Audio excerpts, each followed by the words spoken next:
mga ka-maintenance, magbabaklas tayo ng inidoro. Ayan o. Kasi ano, may problema sa baba, tumutulo. Hindi yata nalagyan ng ano, waterproofing yung loob niya. Tumatagas sa baba. Kaya uulitin natin.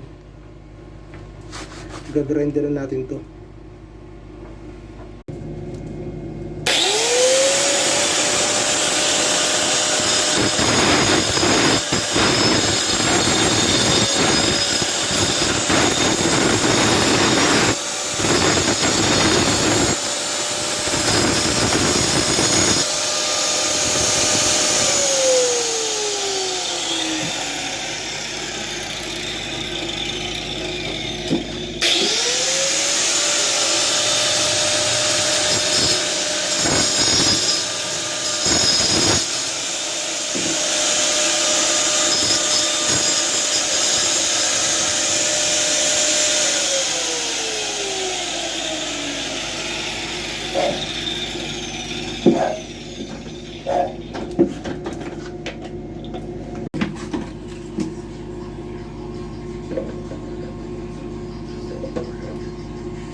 Ayan mga ka-maintenance, baklas ko natin yung ano, inidoro.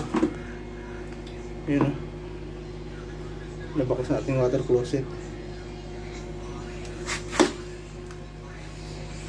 Ito yung ano, yung waterproof natin. Tapos ito lalagyan natin ng epoxy para hindi siya mag-leak sa baba.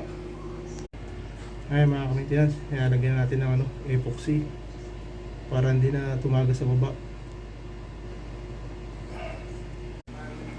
Ayan mga ka-maintenance, tapos na nating lagyan. Ayan. Tapos na. Pwede nang gamitin pag na tumigas na.